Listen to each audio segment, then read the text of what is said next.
Good morning, fellow comic readers. Happy Independence Day. It is July 4th for you Americans. And I'd be remiss if I didn't say happy belated to Canada and our fellow Canucks. So we have a fantastic episode planned for you. This is our Independent Day episode. We're talking about a lot of indies from publishers that are big and small. And yeah, I'm just excited for that. Our rundown for this morning's episode will be This Week in Review, as usual, followed by a short shout-out FOC. Then we're going to do a quick game. I've set it up for Sergio and Lauren. They have no idea what's going on. After a game? We have a game. Steve, I wasn't ready. Yeah, I wasn't expecting that. I'm hyped. Well, get hyped because it's on. Right. You and Lauren will go head-to-head in a game that we'll get to later. Beautiful. Are you going to cause the Civil War between us to start on Independence Day, Steve? Oh, for sure. Yeah. This is the war between Canada and U.S. Number the 2. War of 1812. Yeah, the War of 1812 too. Okay. Well, we all know who won that one. Yeah. You know what? Do it again, please. America needs it again, please. After that, we have our big discussion, which obviously we're going to talk about. And from there, we're going to check in to see what Teal Comic Club was up to this weekend. And finally, we'll do our usual copper drop. My pick for last week seemed like it was unavailable because it was pushed back, so we ended up having to default to Lauren's pick. God said I'm right. No, I'm kidding. And then stick around for the end of the episode because we are doing another giveaway. Not by us. It'll be presented by Joe Comic Fan. So tweet at him. Give him a huge shout out and thanks for doing this giveaway. Shout out Joe Comic Fan. Appreciate it, buddy. So obviously stay until the end because you could be a lucky winner. Yes. That being said, let's kick off this show with the usual This Week in Review. Now, we didn't do a This Week in Review last week. So anything's up. Like whatever you have. Lauren, let's kick us off with you. What is your week like? Yeah. Last week was a decent sized week for me. I'm not gonna go too much into that. Just because I want to focus on this week and still be kind of quick. So my top 3 for this week, if you saw my Twitter poll on my Twitter, it was kind of hard to figure out which one was going to be in my top 3 because all the books that were in that poll are books I love. So get ready to see if you're right or not. So in my top 3, number 3 surprised me, Made in Korea. This guy right here surprised me by how much I enjoyed it. I don't know if you remember, but you were very hesitant, just like I was. I was, yeah. So I was like, I don't know. So okay, having been a person who didn't end up reading number 2, and I feel like we were on the same wavelength for number 1. Mm-hmm. It made your top 3. What did you have a lot of books to read, or what was the situation behind that? You and Lauren were kind of hesitant. Yeah. It surprised me because the first issue I think didn't hit as hard for me because it focused on the dude that worked for the big corporation that like made these, kids basically that made these whatever you want to call them, like robots is not the right word, but I mean they're like humans, androids, right? They're like androids. Yeah, thank you. Yeah, I'm sorry, my brain's broken today. And so this issue focuses a lot on the kid herself, as you can see in the cover, and you kind of see here, we get to know her and how cool she is. And I think that's what pulled my heartstrings and what got me this time.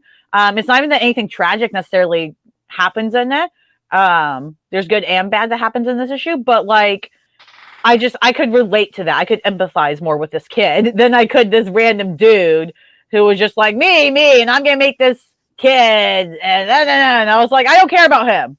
Right. But this one really focused on her and what it's like, being a kid, but not being the normal kid, right? And I think that's something a lot of us can relate to, especially as nerds, right? Yeah. Being the outcast, things like that. And by nature, she is an outcast. My mom said I'm cool. You're a cool nerd, Sergio. Oh, okay. Does that help? Okay. Hey, but listen, I like that you brought up Made in Korea, Lauren, because and you're saying, this story is focusing a lot on Ellie's her character, right? Ellie. I believe so, yeah. And it touches on this. What I liked about this issue, it touches on she's having trouble fitting in. The book's touching on conforming, not conforming. And she doesn't know any better. She's just being herself, right? Yeah, and she's so it's something definitely relatable, I think. Yeah, she's relatable and she's definitely a likable character, I will say. She's one of those characters that has the perfect balance of innocent versus still being smart enough to handle herself.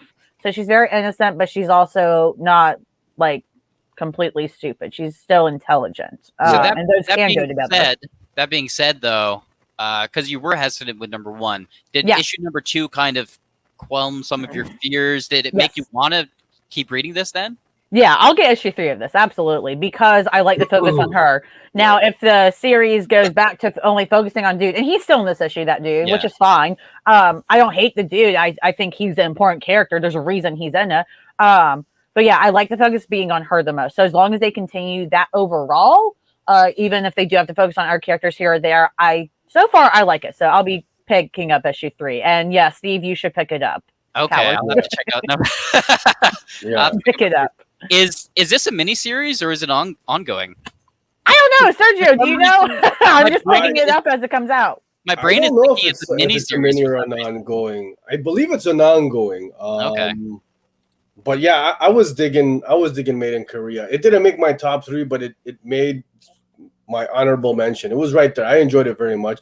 Lauren, did you catch so with the art, there's like this wavy pattern in the art, and it gives it like almost like a texture, like an edge to it. It's very nice. It's hard you can see it on the bottom panel in the stairs, near the background of the stairs. I see what you mean.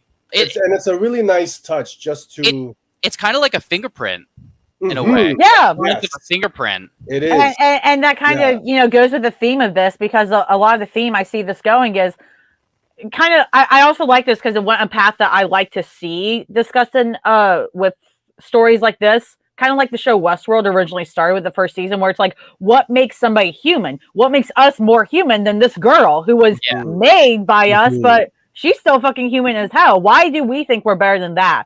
And that's why I really like here. They start exploring that. And I'm excited to see where it goes. They're doing a great job. So it's Jeremy Holt, George Schnall, and Adam Wallet. They're doing great. So. And I like that, Steve. I think you kind of hit something there with the wavy pattern fingernail. Yeah. Like an ID. Fingerprint. Unique, yeah. At least it's unique to every person, except an Android. Androids don't really have that.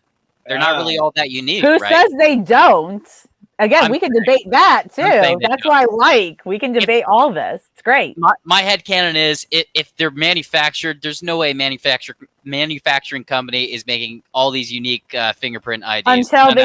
Until they using one mold. But what's a fingerprint, right? There's more than just what's your actual fingerprint. How do you leave your fingerprint on the world? How do you be individualized? Yeah. And what happens when they start getting their own consciousness? They don't just do what they're programmed to do. I like that. I'm gonna have to I gotta hit up the writer and the artist and see if you're kind of that thinking is there. And if you like those questions, also watch the show Westworld. It's fantastic. Anyways, the first season, the second season was the second season got weird. Yeah, I haven't watched the third, but the first one is peak television. So watch Westworld. It's peak television. That's also directed at my boyfriend. He will not listen to me. He thinks it's a terrible idea, and I'm mad. All right. And if you like dissecting books to the point where you're questioning whether or not that's a fingerprint, pick up Made in Korea. Pick up Made in Korea, and also maybe stop by TO Comic Book Club, because we talk about that stuff all the time. Just throwing it out there. And Lauren, on that note, my second pick, this one also surprised me because I have liked this run ever since I started reading it. But I am surprised it cracked my top 3 with how much I enjoyed it. It's Black Widow number 8. This is honestly the first I've heard you mention you reading a Black Widow book.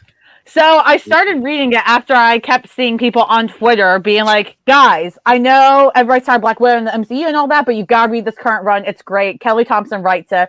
The artist is Casgrande. I forget the first name, so sorry. I was just looking at cover. Oh my God, the art is amazing. Kelly Thompson, if you know her writing, you know that even if she's not your favorite, she is great at writing characters, very similar to Tom Taylor. They are both character-driven writers. This made me care about Natasha again as a character because I haven't cared about her in a long time, especially the MCU, and now she just got her movie, but 6 years too late. Anyways, I went into that on the Let's Go podcast, so I won't hear. But this is so good. It is well written in terms of characterization. It is such great art. I didn't put one of my favorite sequences here, which is the action sequence. Oh my God. Casgrande is so good at drawing action sequences. It's unbelievable in these issues. And I didn't put it though, because there's spoilers within the action sequence here. I agree with Joe here. The covers are absolutely astounding. They are hard to get in the first arc, especially. Like, good luck finding those for a decent price. Yeah, I can't say enough good things about it. If you're one of those people that you're like, I don't care about Natasha, I dare you to pick up this run, read 3 issues of it, and not care about her. She may not be your favorite, but I think you'll still care about her because it's just so well written. It's a good time. It's also has some hard moments in it. And they're well written though. So definitely pick up Black Widow. Sergio, add this to your Marvel poll list that you need to start. I refuse. I don't do Marvel. Well, maybe you guys are like really have got me like this close to jumping on. Yeah, I won't lie. So Sergio, I will build you your own poll list. I will do what you do for others. Hey, I see what you do. You guys curate me like top tier Marvel stuff, and I will have no choice but to read it. They do aliens now. You like aliens, right? You like the aliens property, don't you? Nobody can't. No. You know what? I think he actually does need to start with like Immortal Hulk and Daredevil. That's going to be your homework for the next month. Cool. Immortal Hulk and Daredevil. I'm with it. I'm with it. All right, so both those books sound amazing, Lauren, but they were not your top pick for the week. Nope, they weren't. I bet a lot of people, if you see my Twitter, can guess my top pick because I would not shut up about it for like 3 days. It is the Automole. Number 8 is the last issue. This is unbelievable. It's one of those lines that started off slow. So if you read the first issue or two and then dropped off, you're missing out. You are foolish because I could have predicted this ending coming. It is unbelievable. It will shake you to your core. It will rip your heart apart, especially if you are a parent or have a soft spot for children. Good luck because you will be trying to process your life after this. It's so well written, so well done. The art is unbelievable. I dig that art, yeah. So you're making it sound like this is a finale or something. It is. It's a huge finale. It's like, think of like one of the greatest television finales you've ever watched. This is in that area. This is Breaking Bad level of finales? I mean, I didn't watch it, but sure. If that's what you consider, yes. You need to watch Breaking Bad. Let's just I've seen it. It's fine. It's a white dude making meth and being sad. Let's just. I gotta agree with Steve. Breaking Bad is an all timer, man. If we're setting up, if we're curating for Sergio at Marvel Comics, we need to curate for you some good premiere television. That's what we need to do. I've seen some Breaking Bad. I enjoyed it, but I just didn't get hooked on it. Bad. You got to give it some time. Anyways. So this book, I just caught an episode. I don't know what to tell you. My friends were watching it. They were like, watch this episode with me. And I said, okay. So you can't just watch a random episode. Oh my God. That'd be like getting into Autumnal at like issue 6 and being like, I don't understand what's going on. It wasn't like I didn't understand what's going on. But anyways, I got you, Steve. I got you. But Breaking Bad needs to wait because the Automole is here. And I'm so serious. Everybody pick up the trade of this if you're on single issues, that's valid. I think this will read better as a trade, especially with the first few issues being a little slower. But man, it's phenomenal. This is definitely a book adults should read, based on future issues. So I wouldn't recommend you letting your little kids to read this. I'm but kind of like an adult, I guess. So this is a good thriller. With a mystery, with horror. The horror elements really come in later as the story goes, but it's also a story of family and what that means. And yeah, just read the Automole, guys, because I didn't know what to do with my life after I read this, and I still don't.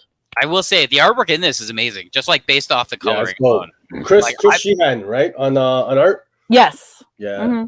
Really Yeah, and he's on Twitter. He's very loud on Twitter, which I appreciate. So Yeah, yeah. you Now, can did see what did he he does. do the coloring as well as the artwork, or was the coloring done by Wordy? Last name is Wordy, I believe. Jason. I'm loving this coloring. Yeah, Mm. it's great Dope. stuff. But yeah, this is definitely an indie pick that I think has gone under a lot of people's radar, or they started reading it then dropped it because it was a little slow at the beginning. Definitely get the trade or something of this because it's worth it for the finale. Y'all will be beyond impressed. Nice. Yeah. Dope. Honestly, from those, I didn't know anything about this book, but just from looking at some of those panels, I kind of want to pick it up. For You sure. need to, yeah, like just get the trade. It's fine. It's 8 issues. It's all good. Before I drop off of my week in review, okay, everybody's yelling at me watch Breaking Bad.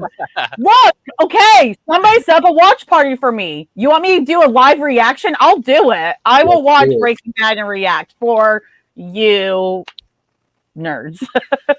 Now, yeah, this live show is not about television, but if it were, I mean, it seems like Breaking Bad is the definitive show that Lauren I would say so. It's not even a current show, guys. It's not even on the air now. Doesn't need to be. It's like watching The Wire and The Sopranos. Like, you just have to, right? It's premier television. Like, it's some top tier shit. And speaking of top tier shit, let's go to our man Sergio for his week in review. You know, I'm bringing the heat this week. But before I do it, man, the live chat is like live today. You guys came out despite, the holiday down in the States. So I just want to give a shout out to like everybody. We got like Steven Hayner, Fulci, L, Joey, my man Ian, all the way from Tokyo, Japan. We got who else do we got in there? Thanos, shout out, man. Appreciate you guys coming out. Film Noir girl, of course. Emmett Davis. Yo, man, you guys, thank you, man. I figured US holiday, everybody's just chilling, man. You guys are I'm like distracted. I keep looking at the comment section today. So Sergio. Let's get you focused. All right. Yeah, you had a week to read books. You have 3 to pick as your top. Yo, check out this sick variant cover to Department of Truth, number 10, I believe.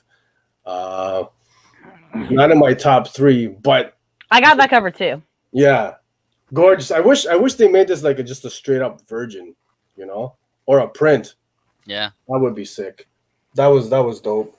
Lauren spoke about it earlier. I won't get into it too much. Made in Korea, not my top 3, but honorable mention for sure. I enjoyed it very much.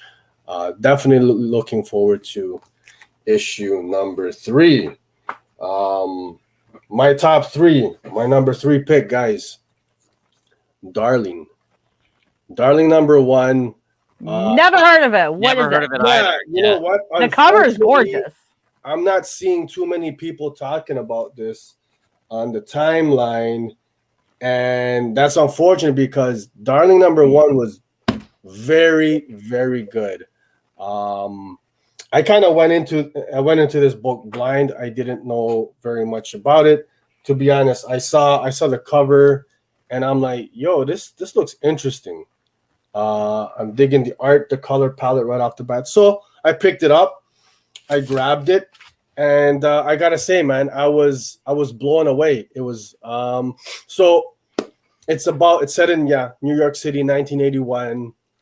And it's about this young guy who's struggling with drug addiction, heroin, to be exact. And he's trying to. Looks like he's trying to get his life together, but addiction is a powerful thing, right? Mm-hmm. So that's basically the gist of it without getting too spoilery. But right off the bat, when I opened it up, the writer. I believe his name is Michael Fleishak. Apologies if I'm butchering the last name, but he opens with a foreword, and he's talking about his brother, who died of a heroin addiction several years ago. So that kind of made it more interesting and just kind of. It hits home, right? Man, several years ago, back when I was still in high school, I had a good friend who had a big problem with dope, too. So kind of brought up a lot of that stuff, and you see the struggle of a good person. We got our main character. He's a good guy. Just man, he's fighting this evil beast, right? Right. So the writing was great. Resonates. Love the art. It's set. It looks like it's in winter time too. Throughout the different panels, I don't know if we got one up there. You see Yeah, the you snow definitely falling see down throughout, and it feels authentic, man. I will say, just looking at these, it's very interesting the color palette that they chose because it's set in 1981, and it kind of feels like it's a comic from the 80s. Like you've got the neon oranges, the neon purples, and all of it. Like even this page, it looks like it's a book that was like made to come out in the 80s. I don't know how they managed to do that. It just feels like the colors that they chose were so. It's all those oranges and yellows, man. Yeah. Like I that dig really it. makes Yeah, it. yeah. The artist crushed it. The artist name, Todd, or no, Todd Hunt and Michael Fleischer, excuse me, are the writers. On art and color, Dave Mims. Apologies, guys. But yeah, if you guys see this in your shop, man, pick it up. Definitely, I recommend. 10 out of 10. Pick it up.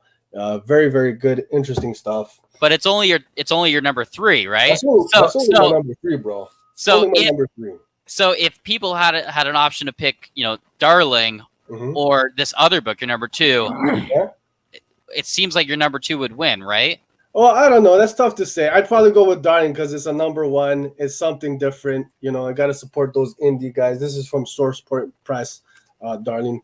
But my number 2 joint, Crossover number 7. Crossover. Guys. Hey, this was a trip and a half. So we got one of the legends, Chip Zdarsky. He took over writing duties from Donny Cates on this one, and man, it's very meta. Yeah, it looks like Zdarsky's in it. Zdarsky is in it, man. Okay, so you guys know the premise of Crossover already. The comic book world collides with real life. So someone is hunting down comic book creators, writers, artists, all that good stuff. Chip is on the run, and he's up in buttfuck Sault Ste. Marie. If you Canadian, U.S. Peeps don't know, it's like up in the middle of, that's like Northern Ontario, in the middle of nowhere. So he's on the run, and just chaos ensues. A lot of fun. But what I like about this is, so Chip is writing the book, obviously. I feel like we're getting an insight into Zdarsky's psyche, because he introduces his what do you call his other character? What was his name? I forget his character's name, but it's his alter ego. Excuse me, that's what I'm trying to say. Alter ego, and is it his real name? Is it Steve? Steve Murray. I was gonna say his Murray, real name. His real name. That's his real name. Yeah. Right. Yeah. So Steve Murray and his alter ego. So, but he's talking about these characters, and it really feels like you're getting into Zdarsky's psyche. Probably and absolutely, but also Sergio, I would say don't try to be Zdarsky's therapist. You'll hurt yourself. Oh, and I'm pretty sure he would say that too. I wouldn't dare. That guy's like, he's crazy, man. The stuff, but it was such a fun issue. This is what comics is supposed to be. Yeah, I love that premise. I was like just shaking my head, laughing throughout this whole stuff.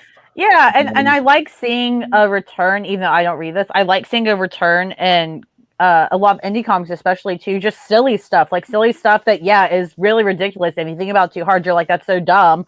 But it's okay. That's part of comics. Not every comic needs to be a serious story that is based on true story or super gritty. Some things just need to be fun. Yeah.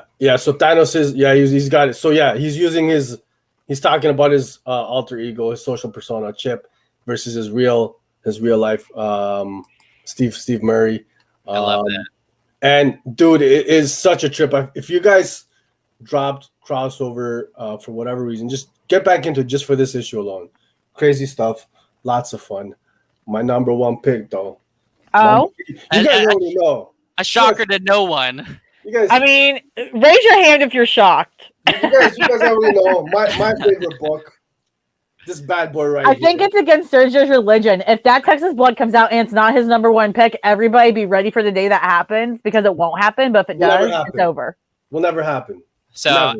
as we talk to these two fine fellows, Chris Condon and Jacob Phillips, it's Sergio's number one book. A shocker to no one.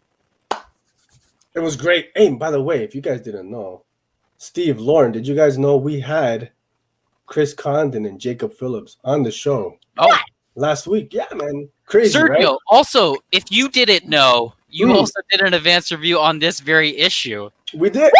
that is available on our channel. What? I did do that. I did do an advanced review, guys. There's If you been haven't so seen it, much that's been happening. Sergio, I told you can't let me drink too much rum anymore. Why did you let me? it's summertime. We gotta let loose a little Damn bit. it. All right, so it sounded like you said a lot in the advanced review. What's the takeaway from that you just kind of want to repeat here? Yeah. So you guys already know my thoughts. Listen, guys. Jacob Phillips ups his art game big time. Steve, let's throw up some of those panels. So this is his traditional inking and coloring. All the pencils are still digital. Is but this the is in flashback that you were talking about? Yeah. I love Yeah. this. Yeah, man.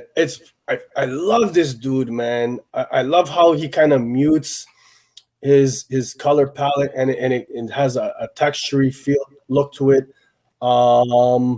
And just throwing this out there, I believe Jacob actually he released the original art, some of the original art for this book. So if you guys are into that stuff, you got the moolah, check out his store there. Or if you have the moolah, very share tempted it. to grab it myself, but I have a feeling the wifey's not gonna like that. She's not gonna appreciate me spending more money on comics. I'm trying to keep my budget reasonable here. That Texas Blood just continues the story, but it takes it back to 1981. Joe Bob is remembering a case when he first started. It's like 40 years in the past. So we got just introducing the element of the occult. Just very, very, very good. Can't say enough good things about Chris Condon's writing. That Texas Blood #7. It really should have been Steve, your number one pick. Lauren, your number one pick. I'm a little disappointed. What can I say? If they had more women that also yeehawed, so I had men and women yeehawing in that line, I'd probably be a little more. Now it's not only yeehaws, it's required. It's and, You know, Sergio, all I have to say to that in response is, well, exactly. You guys know. Steve has sold a Marvel. He only gets like 2 indie titles a month. this is 3 if he's lucky. Otherwise, Marvel will get him. Yeah, Independence Day is going to be mostly YouTube. Independent comics. What are those? Hey, all 3 of my books, Independence. So you guys. So Sergio, your top 3. Correct me if I am wrong. Number 3 is Darling. Number 2 is Crossover, and number 1, obviously, That Texas Blood, issue number 7. Yeah, can't recommend them enough, guys. So Steve, what the hell did you get? What are you doing? Is it all Marvel? I got back on my Marvel bullshit, you guys. I'm back on it. Even though I didn't Did you ever stop? Amazing Spider-Man, Chameleon Conspiracy. Okay, for a second, I'm kind of annoyed. 1, because they're ending it at 74 out of nowhere. 2, because it feels like they're wrapping up all these arcs in these big, giant size issues. I'm annoyed. Quit wasting my time. I kind of don't care anymore. I've loved Spencer's run for the most part, but just hearing how it's going to end at 74 out of nowhere is it's taking the wind right out of the sails. It's a weird number to finish at. 74? Oh yeah, not even like not even 75. Yeah, give it one more. Damn. Well, the thing is, 74 will be legacy issue number 850. Oh, think, so or it's something like like that, okay. or something like that. I forget Yeah, what yeah. it is. So What it's, is with that? Like the legacy numbering? I don't even understand the point of that when it's not on the actual cover. Like, what the no, it is on the cover. It is, eh? Yeah, is? yeah. So Marvel, they'll do. Okay, so perfect example. Wolverine here, they'll have Wolverine 13, and then on the bottom it'll say Legacy. You can't see it, but it'll say Legacy. Oh, I hate that. I 355. hate that. So apparently 74 is Legacy 875. Yeah, that makes sense. I hate that. What's the point? Just make it 875 then, or It's what? it's okay. So it's to help new readers. So then the big number isn't as confusing as 13, but it also helps collectors because you don't want to miss an issue in your big collection. Mhm. Yeah, I get mean, I it. guess that's valid. Yeah. But, Continuing with my Marvel bullshit. Hellfire Gala finally finished. I got all the books. I read them. Most of them were good. Towards the end, I felt like X Factor I didn't really care too much about because the big stuff kind of already happened, and I got spoiled from Marvel. Stay away from Marvel Twitter because this week they like spoiling books. Yeah, the day it came out, they didn't even wait a day. I was like, y'all should not only wait till Monday before you spoil, but you could have at least waited 1 or 2 days. You didn't. They tweeted at 4:30 Eastern time about On Wednesday. On Wednesday, on the day the book came out, the spoiler, which is just Like, annoying. Yeah. It's just dumb. Yeah, so a bunch of those books, honorable mentions, of course. Hellfire Gala is great. My number 3, though, is a book that we ended up reading for Teo Comic Book Club this weekend called Generations, written and art by Flavia Biondi. And originally it is in Italian, and this version is translated in English. But for that, like it did a fantastic job. It's about Matteo, a young gay man who lives in a conservative town, having to return to that town, and he's got like this rocky relationship with his father, and so he ended up, kind of moving in with his grandmother and aunts, and it's a story about generations and his family and finding out all these things that he didn't really know about these people in his life, and him kind of growing, and like by the end of it, you feel satisfied because it does feel like a character growth has happened, and it feels like all of these characters.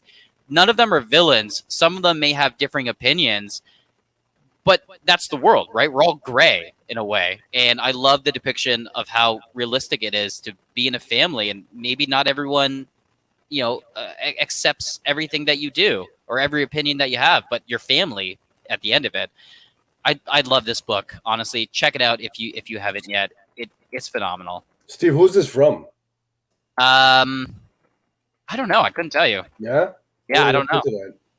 But check it out. It looks good. It's on Hoopla, so get yourself a library card, and Generations. Honestly, can't say anything else. It's honestly, I love Hoopla, man. Yeah. Yeah, it's honestly just fantastic, just how realistic it is. So that's my 3rd pick. Definitely check that out. My 2nd pick, though, is from the Hellfire Gala, a big issue that, like, I feel more people should be talking about it, but maybe the wind's been taken out of the sails because of the Marvel tweet. Sword. Yep. I think, Laura, you totally agree with me on this one. Sword is just amazing. It's a big issue. My favorite thing about it, there's multiple things in it, but my favorite thing was we learned Storm's new role and why she's getting such a, for lack of a better way of putting it, upgrade or promotion. Storm is she's always been a huge deal, but now she is the deal. Like the entire deal of itself. You go through her for anything. Yeah, and so like this book kind of had everything, and it came out of nowhere. I did not expect Sword to be one of these books in Hellfire Gala to just kind of. I mean, it was a red issue. Yeah, so we knew it was going to be a big deal. Just how much was the concern? And so it starts with like what's going on with the planet Araco, what's going on with Storm and her new role as part of that, and then it ends off beautifully with the Pretender, Scarlet Witch, meeting her father. I'll use quotes because I mean, it's been out a week. We can spoil it. Yeah, and it was just beautiful. Honestly, the ending of this book is so beautiful, just because of the fact that Scarlet Witch is shit on since like House of X, being called the Pretender, not being allowed in Krakoa, and Magneto just going out of his way to still try to hold on to that relationship. But as a reader, this is the first kind of instance where it feels like Magneto has actually been thinking about Wanda and is actually I mean, constantly reaching out. This is the first time since right before the Age of Ultron movie in the MCU came out that they finally reconciled and said, "Oh, look, Magneto still thinks of Wanda as his daughter." Like that's what happened here. And again, this has been out, so I don't feel bad about spoiling it. Yeah, like so that was a big deal. So this came out before the X Factor issue this week. So it was kind of a yay and then a punch in the face to all of us. But yeah, so Magneto was like, "Yeah, you're still my daughter." So we're all like, "Woohoo!" They're kind of unretconning their terrible retcon, not completely, but it's enough. And then they did this week, and it was like, well, they're all leading to the trial of Magneto, and I think a lot of people's kind of called what was going to happen. So it'll be interesting to see if there's any kind of twists or red herrings with that. It should be the trial of either Charles Xavier or Beast, not Magneto, not him, but whatever. Maybe, or I'm reading a lot of theories. Maybe Mystique ended up killing Scarlet Witch. Maybe Krakoa itself because she's got like strangle marks. Maybe I like the theory where they do think Magneto killed Scarlet Witch or had her killed or told her, "Hey, now you're my daughter, so I want you to be born a mutant again, like you're supposed to be, because you are my daughter." So he kills her in hopes that he can find some way to get her to get resurrected as a mutant, even though that's going to be a hard battle in of itself, because again, she's the pretender to all these mutants and all that. But that's a theory I like that makes sense to me, because Magneto would do that. He would think he's doing her a kindness by doing that. The interesting thing on that is that only works if she actually is a mutant and she's backed up by Cerebro. Right? Yeah. Well, anyway, A lot of theories, a lot of thoughts on the internet. Definitely check out what's going on with Trial of Magneto. Stay away from Marvel Twitter because they will spoil for you. That's my top. That's my number. That's why you got to read more indie, Steven. We don't have those kind of shenanigans over in the indie world. Buddy. Indie books. What's an indie book? I'll just take a look at my number one. Everyone is Tulip. Oh my God, Steve! Did you know that we did an advance review for this earlier this week? I think I do remember that. Yeah. Yeah. Honestly, for good reason. A lot about this. For good reason, it's a fantastic book. It's my number one for the week. I absolutely love it. Yeah, guys. Honestly, I like we said. I think we said as much as we can in the advanced review. I don't want to go over. Check out that video after the show is done to just find out how amazing this book is. Pick it up if you haven't yet. Everyone is Tulip. It's so good. Yes, it is. I want to say this is so good. It made me do a deep dive into the mysterious world of performance art on YouTube. Baker and Nicole Goose sold me on this world, man. It's crazy, yo. Guys, honestly, pick it up. An underrated gem. Yeah, it's a trade, so it's a complete story too, which is nice. Yeah. Mm-hmm. And if you're feeling a little bit like on the fence about it, go to the website everyoneistulip.com, I believe it is. Everyoneistulip.com, or Google it. They've got a bunch of review pages. A lot. It's not just like one or two. It's a lot. I think one whole chapter, I believe. Yeah. And you can also check out our advanced review on our YouTube, guys, where we go a lot more in depth to it. So that might help persuade you one way or the other. But yeah, it's definitely worth it. It's definitely going to make you examine your own psyche. And for Joey, the imprint for Everyone is Tulip is Dark Horse. Dark Horse. So that kind of wraps up my weekend review. Number 3 was Generations. Number 2 was Sword. And number 1, Everyone is Tulip. Nice. But there is an FOC we kind of need to talk about. Sergio, why don't you take that away? FOC. Guys, Final Order cut off. Yes, we had the chance to read the last book you'll ever read from Colin Bunn. Oh my God, that's from Bunn? It's another Bunn? Another Colin Bunn. Yeah. So there's a lot of hype, a lot of buzz behind this one, and for good reason. You guys, admittedly, Colin Bunn is hit or miss for me. Yeah. This is a hit. I was just pulled into this book very much so. This is something that you're definitely going to want to have on your pull list. It's going to sell out. You don't want to miss it. Pick it up. We got the FOC code there for you guys. FOC is tomorrow. So yeah, make sure you pick it up. And if you need I love the blacks and the reds, and it's very. That said, I can't get over the fact. Look how pointy. Wait, put back up, Steve, because look how pointy her nipple is. Well, I was gonna say wow, that's really, pointy. That's an aggressive nipple. but you said it. I mean, if for the cover alone, pointy boobs, so you can't go wrong. You know what, Lauren? If Kim Possible and certain cartoon shows can have like pointy chests. Did I say I was complaining? No, I just said it's an aggressive titty. What do you want from me, Steve? I am appalled as a feminist, and I love it as a bisexual. What do you want from me? You guys heard it only on the House of Nurture. We're gonna tell you how it is. Aggressive titties. You heard Buy it for the aggressive titties. Stay for the story and the art. But it's good. Guys, quick premise. A writer puts out this book. It's causing people to kind of like a mass hysteria. They're being affected. Violence. Talking about basic human kind of like nature, propensity for violence. Very good. Pick it up.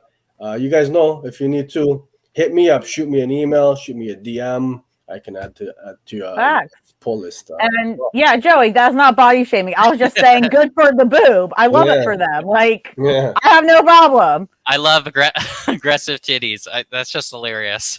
That's good. I mean, what else? Actually, no, you know what's a really good word for this? Pugnacious boobs. Pugnacious means they want to fight. Yeah. Oh, okay. That's a fun word. All right, so that kind of wraps up our week in review. Definitely FOC for. You're welcome, Tara. Oh man, we're having a lot of laughs. Laughs are going to keep rolling on because we go into our segment 2, which is 2 Truths, 1 Lie, Independent Day edition. We got a game, guys. You guys have a game. As I mentioned, Lauren and Sergio don't know anything about this. The rules are simple, folks. Keep track of your points, please. There's going to be a list of 3 indie titles that I give you. 2 of those will be truths. 1 of those will be a lie. Okay. And let's just kick things off. It's Independence Day edition. Independence Day edition, guys. Each round will be a. So we're guessing the lie. You're guessing the lie. Yep. That. Each round will be a specific theme. Round 1 is TikTok, all about those clocks. We have the Clock Maker, Clockwork Angels, or the Clock Strikes Twice. So hold on, one sec, Steve. Did you properly explain what it is? So one fake name. We just did this, Sergio. Literally, the game is called 2 Truths and 1 Lie. You're guessing the 1 lie. These are all titles. Well then, yeah. Live chat, please help Sergio out. I love the man, but he's struggling. Lauren, I think you know how the premise of the game works. What is your pick for the lie? This is hard. I'm gonna go with the Clockmaker, though. All right, Sergio, what is your lie? What are you picking? The fake name, and you guys in the live chats, play along, keep track, okay? Because if I win, Lauren you have 10 seconds. I said nothing. I'm gonna go with the fake one. Is the Clock Strikes Twice? Ooh, all right, we're locking those in. The Clock Strikes Twice is the fake. That's valid. 1 point to Sergio. The other 2 books, The Clockmaker, done by Image, cover, and Clockwork Angels by Boom Studios. Nice. Okay. Second round, 1-word titles. Gotta love those 1-word titles. We have Day Tripper, Dearest, and Low. All right, Day Tripper is the lie. It's gotta be Day Tripper. Sergio, what is your pick for the lie? I'm gonna go with Dearest. All right, and Lauren, you're locking in for Day Tripper? Yep. All right, the lie is Dearest. Sergio is 2 for 2. Day Tripper, I've talked about constantly. If you have not read this book, check it out. Done by Vertigo. It's honestly amazing. Yeah. And Low is another Image Comics by Rick Remender. I came to play today, guys. Yeah, you're 2 for 2 right now. Lauren is 0 for 2. Round 3 is Planets. We've got Bitch Planet, Screaming Planet, and Silent Planet. Sergio, you're on a roll here. What is the lie? No. Lauren's got to go first. I don't want her riding my coattails here. Fair. Yeah, Lauren, what's the lie? I'm hot. Screaming Planet. Sergio, what's the lie? I'm going with Screaming Planet as well. Oh, now you're riding my coattail. Hey. Well, maybe you shouldn't have followed her because Silent Planet is the I lie. was gonna say, I know there's a book called Bitch Planet. So. Absolutely, there is Yeah. by Kelly Sue DeConnick. Right. Yeah, I knew that one. Screaming Planet is Interesting, published by okay. Humanoids. So Okay. Sergio right now is 2 points. Lauren is 0. Okay. Going into the fourth All round. right. We call this one Cemetery Drive. Mm-hmm. The Black Coffin, Chained to the Grave, or Skull Digger and Skeleton Boy. I know this one. Well, then you can go first. No, ma'am. No, I went first last No, time. ma'am. Don't even. Hey, I don't make the rules. You gotta go, Lauren. Come on. You did make that rule. That wasn't a rule till you made it. Sit down. Sergio, what are you thinking is the lie? The lie is gonna be Skull Digger and Skeleton Boy. Yep. Right. Lauren, you're saying Skull Digger and Skeleton Boy as well? I knew Chained to the Grave, the Black Coffin. It sounds so generic. It has to be a name. So yeah, Skull Digger. All right. Joey and Fulci are both saying Black Coffin for this one. Ah. Okay. Black Coffin is correct. I made that up. You Damn fool. it.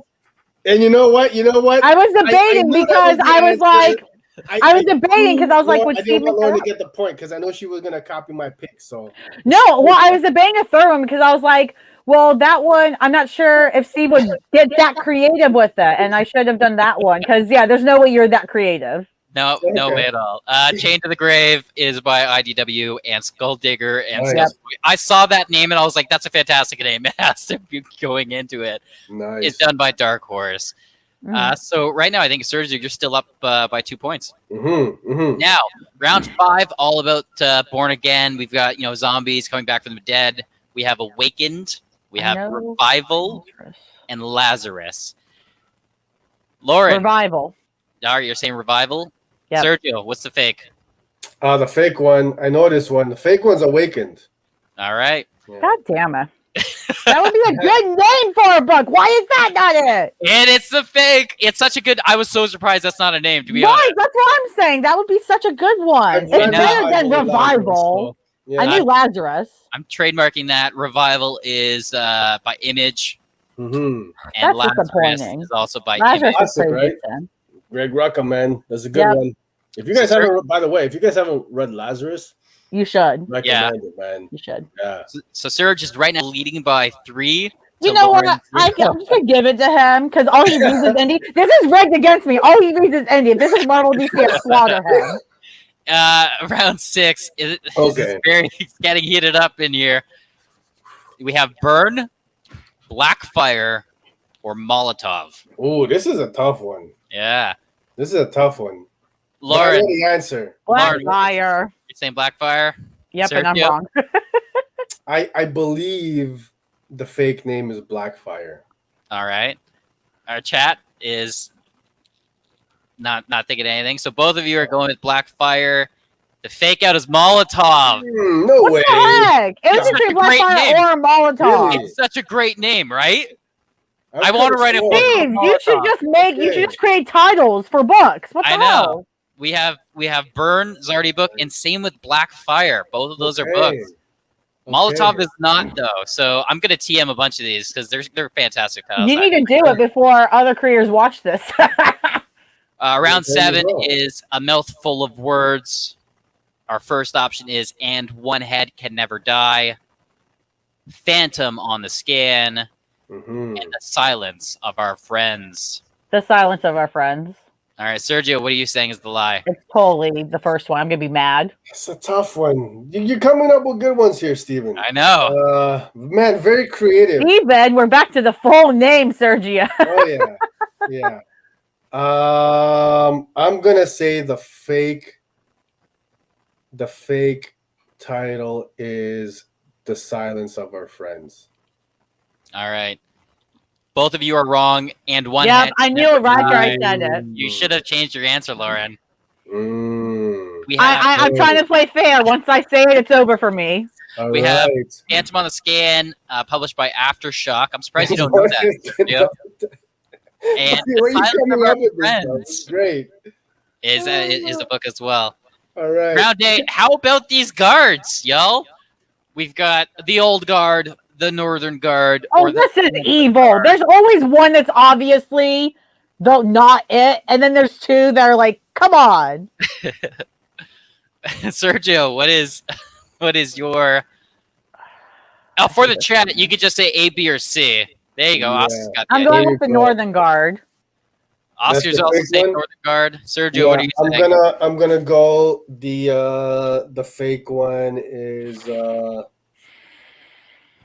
let me switch it up. Lauren picked Northern Guard, so I'm gonna go. Let's just make it interesting. I'll go Phantom All right. Guard. C. Fulci and Ian are both saying the Phantom Guard as I well. was gonna say the chat Same with thinks you're right, Emmett. so you probably are. We've got Old Guard, Northern Guard, Phantom Guard. A bunch of people are saying Phantom Guard. Absolutely. I created that. It's my thing. Sit. We've got the Old Guard by Greg Recca Yep. and Northern Guard. Northern Guard. Okay. Wow, that covers not what I would thought for a book with that title. Hey, I know. Lauren, do you have one right answer? She does not. No! Hold on. She might get one here. Round 9. Lock Okay. and load. I don't know any of these. All right. So, Guns of the Black Bat, Gunfight on Mars, or A Clown with a Gun. Okay. Lauren, what do you think is the lie? You know what? I think it's A, but I'm hoping it's not because I want to see the cover for that. Sergio, what are you thinking is fake? Well, I've read Gunfight on Mars. I'm gonna go with. I feel like you're trying to trick me here, Steve. I feel like I might be. like A Clown with a Gun. That's the fake one, there, buddy. All right, so Sergio's locked in Clown with a Gun. Lauren, you locked in Guns of the Black Bat. Yep. All right. I kind of hope it's real because I want to see that cover, though. All right, Sergio said he has read Gunfight on Mars, but that's impossible because I made that up. No way. Really? Yeah. I may get nothing right, but at least I know what I read. Guns of the Black Bat. Yeah! Oh, that's cool. Best. A I Clown love with that. a Gun is a book that came out in 1991 by Caliber Press. Wait, so Guns of the Black Bat is Batman, but he uses guns, right? Debate over, everyone, at Twitter. I want to know what the fuck did I read last night? Last night, bro. I got into the sauce obviously because I could have sworn I read Gunfight on Mars. Wow. Well then. Continuing with the trend, round 10 is called The Eclipse Arrives because The Eclipse was a publisher way back when, and they had titles such as Espers, The DN Agents, and Extra Extra Aliens Attack. That sounds fun. Sergio, what is the lie? And what is the book that you may have read? I think I've heard of the DNA Agents. That does sound familiar. I would agree.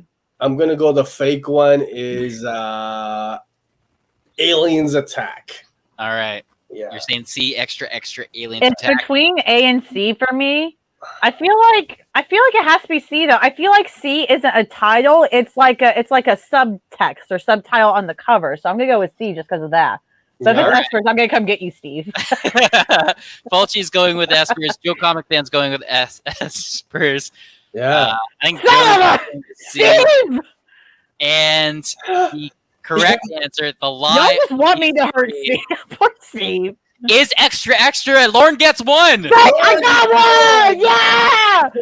Last one! Finish strong, everyone. It's all that matters is the last one. Espers There you is go. a miniseries about people with, they've got, I can't even think of the word, ESP God, that is an old comic. and DN Agents. Both of these are published by Eclipse Comics, Ooh. an old indie publisher. Okay. So the lie was Extra Extra Aliens Attack. With that said, I think, Sergio, you've got 5 points. Lauren has 1. Sergio's how we do, the baby. winner. But you know who really won? Me. Because I had to come up with some of these fantastic titles. The creative writing. You skills won a are, visit from me, points. Steve. Hey, that was great, buddy. I had a blast with that, man. Thanks for putting that together. Oh, That was dope. That was dope. my pleasure. That was hard. Titles are hard. Titles are hard. A lot of fun. What's gonna be bothering me for the next? What did you read? What did I read? What did I read? I'm very confused right now. Let's continue the show, guys. Let's continue the show. If anybody wants to Google and try to help Sergio figure out what he read last night, we've got a big discussion. Obviously, we're talking Independence Day, indie comics. This is the rise of indie comics. I want to kick things off because the last question that I just posed in that game was about Eclipse Comics, and obviously they were a small town, indie publisher way back when in like the 80s and 90s, but they're not around anymore. So it's like, how do you go from all these indie publishers that were a thing in the 90s and the 80s to now where it feels like there's just as many, but it feels like they might have a stronger foothold on the industry? Sergio, what are your thoughts as an indie comic reader? I totally blanked out there, guys. you were too busy looking at comments again. The live chat had me. Sergio is a performer first, everyone. Indie comics, man. You guys know I love them. For me, that's 99% of my pull and my reading material is indie these days. For me, that's where the best stories are at. Just to put it bluntly, the best stories, that's where creatives can get the most creative. I think in large part due, with indie stories, you're not tied down to an existing IP. Right. You can only do so much with these current IPs, your Batmans and your Supermans, your Spider-Mans. With indies, anything goes, man. It's anything goes.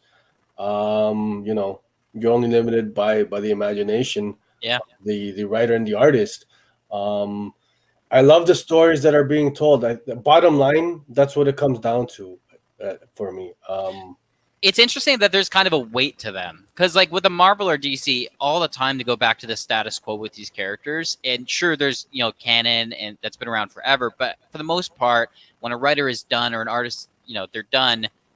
Like we're seeing it with Amazing Spider-Man right now, right? Like Nick Spencer's, finishing his run, and they're set up Spider-Man Beyond, and there's going to be some stuff after that, but it's generally going to be the same. It's going to be more of the same. With indie comics, you don't have that. Like one of the first few indie comics I read was Lock and Key by Joe Hill, and with that book, anything goes. People die. Like you don't have to get bogged down by the fact that you don't have this ownership over these characters. You can do whatever you want. I think that's part of the weight of indie comics is it feels like anything can happen. Yeah, I think that's part of the general rise of indie comics, right? What you started off with, Steve. Indie comics weren't really big for a while. Then, a big marker of indie comics being popular is Image Comics as a publisher, right? And all that's entailed with that. I think nowadays, Sergio, I've seen you tweeting about, now we're in the modern golden age of comics. And I think part of that is because independent comics are becoming popular because people are tired of there being no weight in superhero comics. I still read superhero comics, but at the end of the day, there really is no weight. There's no weight. They're going to reset things at some point. They're going to do this. Somebody's going to die and come back. There's absolutely nothing there. And the story's never finished. That's why I got frustrated with the current Batman run. I know a lot of people like Tiny Andronova, and that's great. No, I have no fight in that debate. It's fine, great, you like it. But for me, when I read Joker War, I was just I thought there were gonna be actual stakes. I had that tiny hope I shouldn't have had that there could be stakes in it, and by the end of it was the same thing. And so that's why a lot of ways I've turned to indie comics because there are real stakes. The stories can finish. The stories can actually feel more realistic. And even in the fantastical ones, you still have superhero indie stories and such too, right? So I think, the fact that they actually have a real weight and we can actually go through our emotions and sit in them. Yeah. There's conclusions. There's beginning, there's an end. Yeah. You can't really tell a story like what I read in Generations on Marvel or DC. There's that groundedness that you can do with indie comics, like what Lauren was saying. It does feel real. It can have more of an impact, I find, than some of the big two. Well, so what are you guys thinking? What are why has indie comics, indie publishing become so popular with readers? How? So You know, I mean, I would say when I'm thinking about indie comics, to me, there's always like a before and after. There's before Image and after Image, right? Mhm. And like that to me is like the timeline for indie comics because they've been around, like we Yeah, said, agreed. they've been around forever, right? They've been around since Yeah. like the 50s and 60s, 70s, 80s, and all that stuff. Yep. But those publishers ended up going away. There was no strong foothold there. But then Image came along and had this creator backing to it, was loved by a lot of people, and it seems like from that point on, indie publishers now actually are able to stay around. I feel like Image has done a lot for that whole side of comics. Absolutely. I think you put that in a great way. You know, there's before Image and there's after, and with Image, well, like 92 they were created or something like that, early 90s, and year by year, you see just the amount of indie publishers being opening up, being created, indie stories has just boomed like crazy. I mean, you like you said, you've had your indie publishers prior to Image. Like, I think Dark Horse was like 86 or mid 80s or something Yeah. like that, if I'm not mistaken. So you have these big indie publishers before them, but I think with just the amount of content that the Image is putting out there, and it's good content. Yeah. There's Well, something for everyone. It's I not mean, just for the most part, like I find L did a great comment there because indies are more accessible now because of the internet and because of digital comic reading. It does feel like there are a lot more good, like really good indie comics, but I feel like that's part of just the word of mouth. Like people keep reading the good ones, and like maybe the not so good ones well, aren't getting as and here's the focused, thing. And what you said earlier, Steve. One thing I picked up on, and the first thing you said was creator owned when you talked about Image, and I think that's what's making a difference. Is that it's not just like Marvel and DC where the big company has all say, and they're like, yeah, we treat creators nicely, but creators still really don't have a lot of say.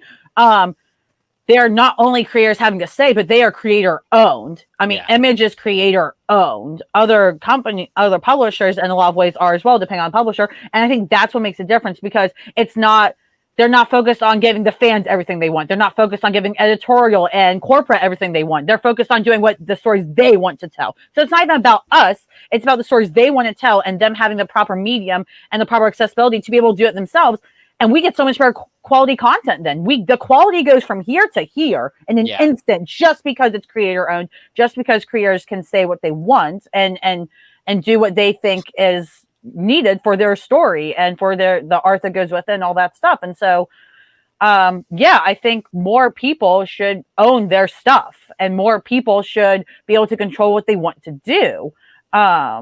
You're never going to have that in DC Marvel. Never, ever, ever will we ever have that, which sucks because there's so many characters I like in both those things. But I mean, it's taken how many years for even the creators of certain superhero characters like Batman, with Bill Finger and all that stuff, to even get credit. Like, there's no reason unless you want to actually tell those superhero stories with those specific characters, why a comic writer or comic artist would want to go, for the big two, other than just the fact that, hey, I get to write Spider-Man or I get to write Batman or Superman. Well, other than that, like, appeal, you're right. They don't have any of this ownership. They get nothing. Yeah. From And, it. and I liked Oscar's commentary he put up where indie comics are responding to people wanting to read more about themes. And here's the thing, though, even though, like they're responding to us fans wanting that, I think more even before that, I think that's just a perk because creators want to talk more about actual themes. Creators have stories they want to tell. Like, again, like the person, Sean Lewis, who wrote Bliss, an 8-issue thing from, I think that was Image. I could be wrong. But for him, at the end of that, he wrote a coda where he talked about how personal that story was to him. That was his story. That was his catharsis to tell. And it's absolutely phenomenal and absolutely beautiful. Even the thing you talked about, Sergio, with Darling, I believe, earlier, where it's about the writer wrote it about his friend who had overdose and stuff, like a real addiction. That's how those stories are so much more powerful because there's actual substance, there's actual themes from the creators. We just get to benefit off it because we like that. We can empathize with it more, right? It's more real. It's actually tangible. I think so. And even though your superhero, I remember with the Green Arrow and the what was his buddy's name? His protege, the one who was addicted to Speedy. Speedy. But the heroin addiction, There was a heroin addiction in like the 90s, right? I read Yeah. way back, and so they touched on that stuff. But it feels more real when it's not in the superhero kind of realm, right? Yeah. So not to say that those kind of stories haven't been told before, but just when you're dealing with like real characters, it does seem that it hits a lot harder, home a lot harder. I find more meaningful. So I had a question. Then this is for the chat as well, you guys, if you'd like to answer. What indie comics sold you on indie comics? So what's the comic? I know, Steve, you mentioned Lock and Key earlier, the first one you read. It sounds like my impact. What's the indie comic that when you picked it up and after you read and all this stuff, that's the one that made you convinced that indie comics are worth it, that they are, you got to have them? That's a good question. Yeah. What got you into like... Yeah, what got you into indies? What was the one that you were like, damn, I can't believe I've been missing out on independent comics? Because for me, it was Philadelphia. Like that's actually what got me into comic book Twitter. Yeah, and that's what got me really into buying comics again, like 2 years ago, I think. Was Philadelphia, and just the fact that we could interact with creators and stuff too. But yeah, man, and seeing how much creators can do just on their own. So yeah, Philadelphia was it for me. Sergio, we live okay. You read a lot of indies, but you've been reading comics since you were like a kid, right? So, in terms of indie comics, though, what was the one that made you? If I'm like within the modern era of indie comics, I would say probably Witches. Okay. Witches by Scott Snyder and Jock. I think that came out like about 7 years ago or so. And that really, so I've read indie comics before that. A little bit of Saga, Walking Dead was like, I was big on, some others here and there. But like recently, which was a term for you? That was a good one. That I read before. But which is really kind of it took me on a deep dive into like indie comics in terms of horror and following creators. And looking for like their different works with the different publishers and labels. Like it's kind of just like, man, this is something different. Okay, this is cool. And literally it opened up Pandora's box for me, which is, I would say, recently, right, within the last 5-6 years or so. That was a good one. Yeah, Lauren, that's a great question. Yeah. Just anyone on Twitter or in the chat, if you can, let us know what indie comic got you into reading indie comics and sold you on that also. You should totally go on Twitter, Instagram, if you have all that social media, and let the creators know that. You know, call it Independence Day today and let them know, hey, thank you for making this comic that had an impact on you. Because even if something has been gone for a few years or hasn't been written in a long time, I'm sure they'll just like to see that love. Yeah. What would you guys recommend one indie for, let's say, someone who you're a comic reader, but you mainly read only big two? Hit me with one like recommendation. See, that's hard because everybody likes different things. Day Tripper. Something that you really love and you feel like someone else is gonna love. Honest to God, pick up Day Tripper if you've not picked it up yet. It was mentioned in the game.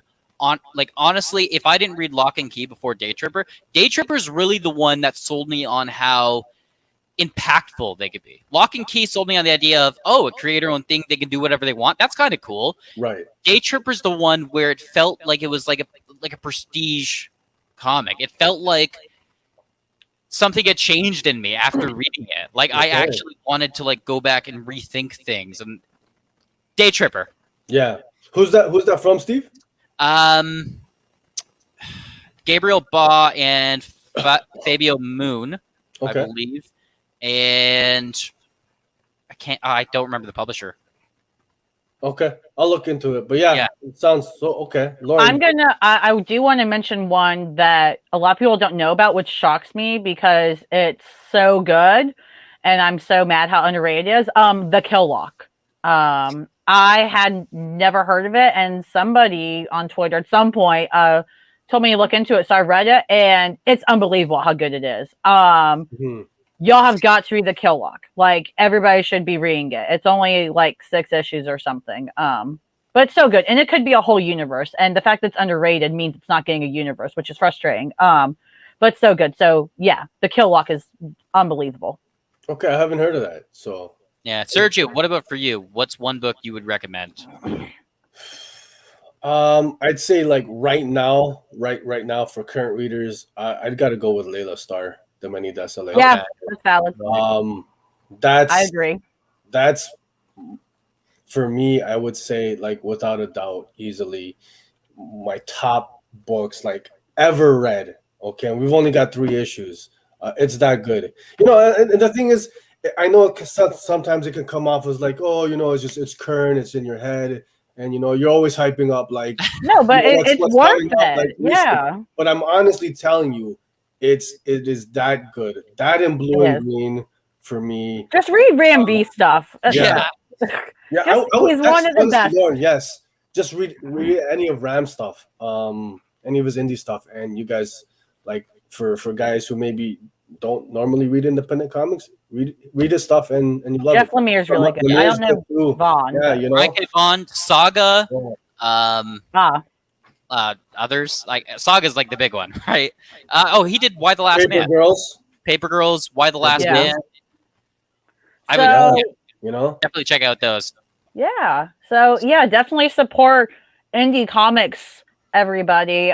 They are the backbone of the comic industry. Question: You guys got to give me first one that comes to mind. Your favorite publisher or best publisher in your mind? Right now, Image. Probably Image. Image? Yeah. Yeah. But other I'm not studios gonna are lie, getting I'm up going there. with But Image too.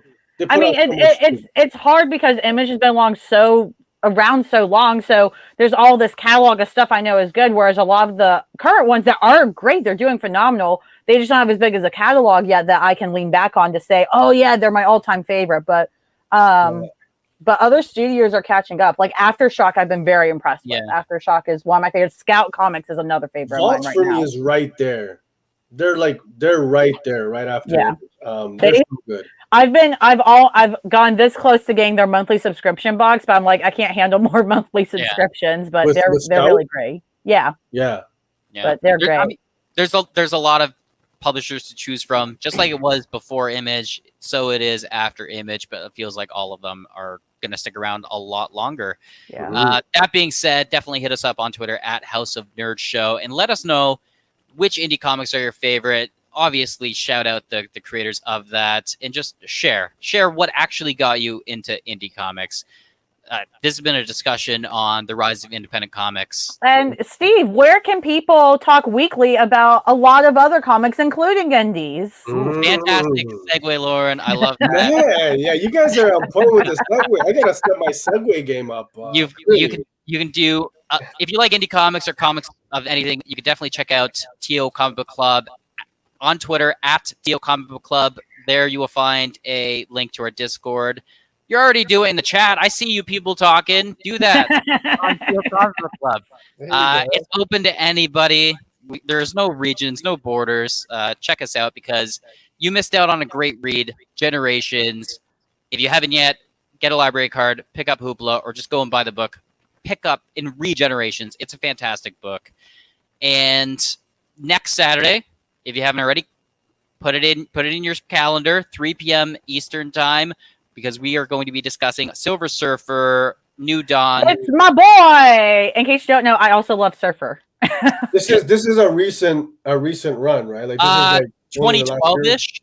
It's around 2012. No, Marvel. It's older now. Oh, Yeah. I thought it was This like very recent. No, this is the beginning of Dan Slott's Silver Surfer run. Okay. If you like Doctor Who, if you like light sci-fi, this is a good read for you. It's a lot of fun. Mike Allred is the artist, so if you've ever read his work on FF, it's very colorful, very unique. Honestly, come read the book next Saturday. Join us 3 p.m. Eastern time for the discussion. Steve, it's not an indie book, buddy. It's not an It's Marvel Week. Sorry, it's Marvel Week next week. Oh, Our indie book was this week. Steve, We had it. The indies will hear you. The creators will be disappointed. Do not disappoint the creators. I'm sorry. Next week, this week was Indie Week. We read an indie. It was fantastic. Next week is Marvel Week. Silver Surfer. We're gonna move that. And Sergio, your favorite segment's coming up, right, bruh? I don't like it anymore. I don't like it anymore. Yes, All right. It is my favorite segment. We're doing Copper Drop. Last week, Sergio picked my book. It was the winner. It should be what we are discussing today, but it was pushed back once again, and we're reading Lauren's pick, which was Parasomnia. Number 1. God, Steve, don't be so rude. This is disrespectful to Bun. Another bun here. Yeah. You can't go wrong with the bun. All right, Lauren, it was your choice. What are your thoughts on this book? That said, I'm gonna be serious. I actually, Elle, I know you're still in the chat, or you were earlier. I agreed with Elle's tweet I saw today on Twitter. I think some of Bun's stories read better as trades. This is something that by the end of it, I was kind of just like, okay, but what else is happening? Like, I feel like I should be more invested, but I'm not quite there yet. Mm-hmm. The art is really cool. I think the general concept is interesting. It's kind of like the Blue Flame. There's 2 different stories going on that are going to come together eventually. I think this one read easier with the 2 stories going together for me. But that said, it's still it felt there wasn't enough of a hook, I guess, and there wasn't enough for me to completely go off of. So again, I agree with Elle here. I think this will read better as a trade, but as a first issue, it kind of just was like, okay, I read it. It wasn't bad, wasn't great. I was kind of just like, okay, I read it. Yeah. But that said, the art's really cool. But to be fair, I'm not sure how I like the color palette here. It was almost too muted for me, but I think that was on purpose. So no hate to the artist by any measure or the colorist. Yeah, it was that watercolor look that it feels like Jeff Lemire does for a lot of his book, like Underwater Welder and Essex County. Or I think it's Underwater Welder for sure has that like watercolor look, and I don't know. I'm agreeing with you, Lauren. I don't know if this style works for this tone of book.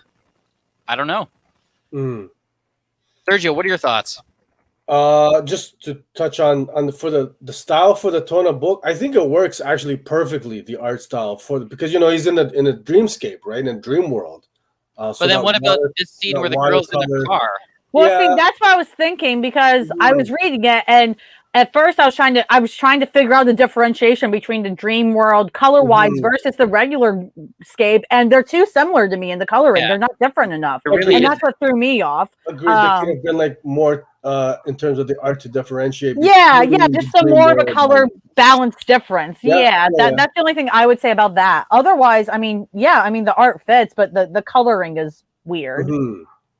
So for me, I mentioned it earlier, Bun is very, very hit or miss for me. And this one I would say is a miss. I didn't really know like what I was reading. Yeah. And it just it didn't hook me. The premise, the premise sounds dope. But the way it was laid out and presented, you don't really know. Like, okay, so like, what's going on? Like, what am I reading? What's happening? Yeah. Right. And it's interesting because like we've read a book, Basilisk, where it's kind of that same intrigue where you don't know what's going on. But I feel Basilisk had a better hook. Oh, it had a better hook.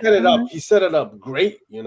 I think the coloring was also better in that issue. I like the coloring. I really now like comparing these two. I really enjoyed Basilisk more than Parasomnia, and that's not because my pick lost or anything like that. It's just I think you guys are right. Cullen Bunn is very hit or miss. Some of his books work better in trade. Some work better as individual. And for me, this book doesn't work.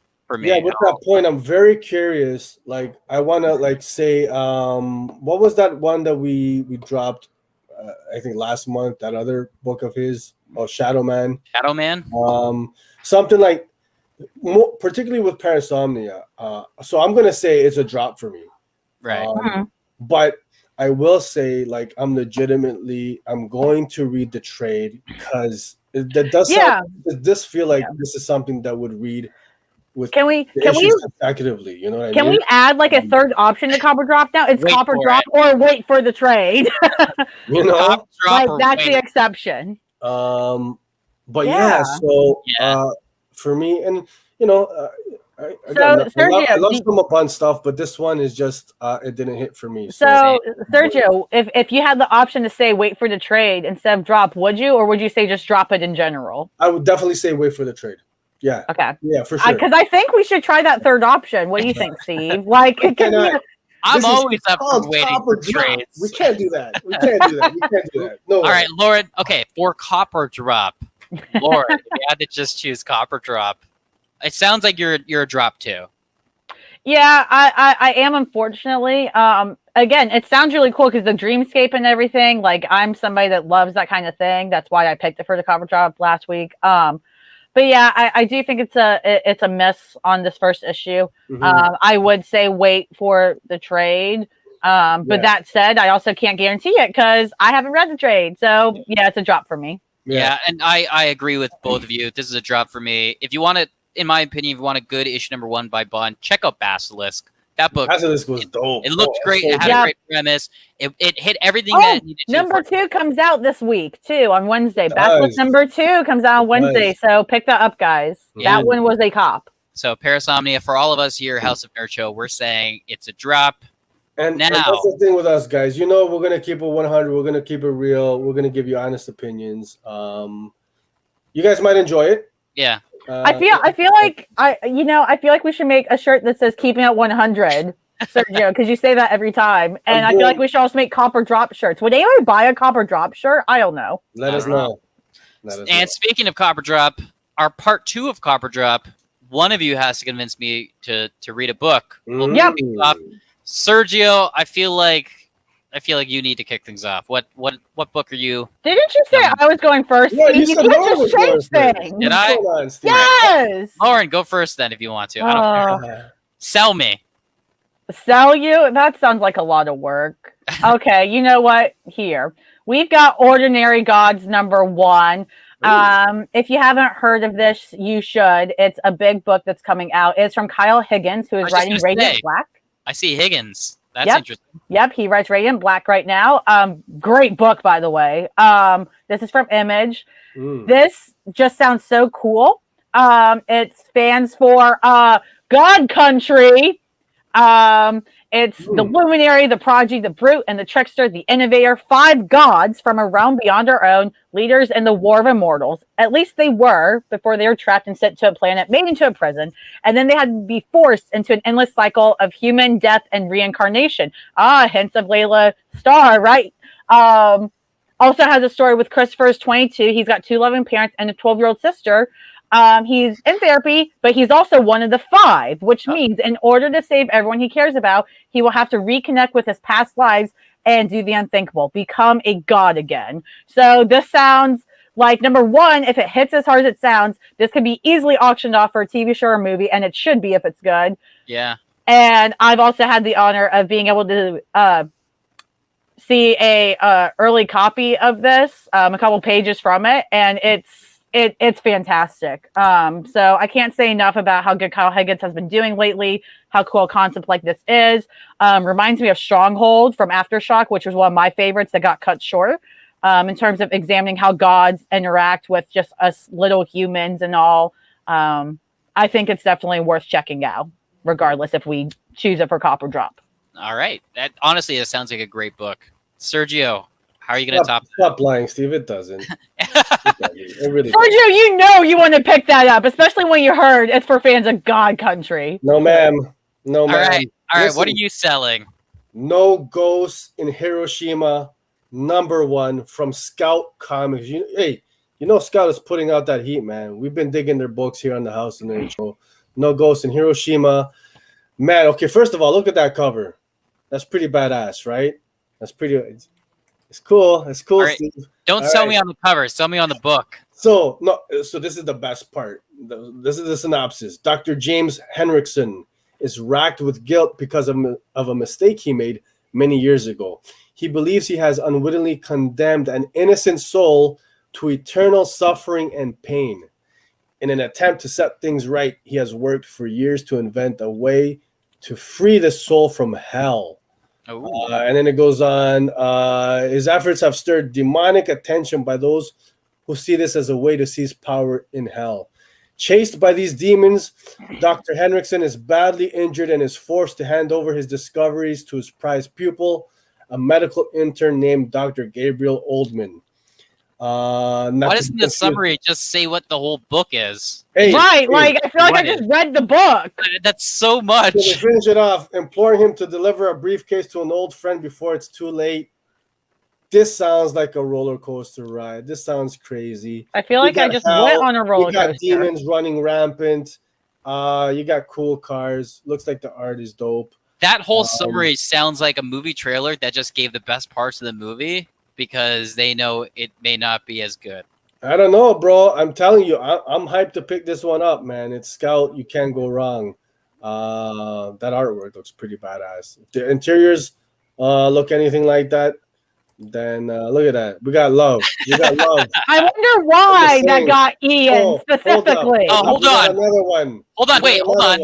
Hold on. Ian said Sergio, the title got me, and then he later said, "Okay, so the summary put me off." I disregard that second comment. But I don't know. In all honesty, it sounds pretty fucking cool. It sounds like it sounds like a very I don't know 80s action type comic book. That's what it sounds like to me. You think so? I don't know. It just didn't pull me in. The description, it did the opposite of what the cover did. Right? I agree with Ian. For that reason, Lauren, Ordinary Gods sounds amazing. Let's do Ordinary Gods. Ordinary Gods. Wow, I'm in shock. I for sure thought I had this one this week. I'm sorry. Nah, Sergio, you really miscounted. You killed me, bro. Yeah, man.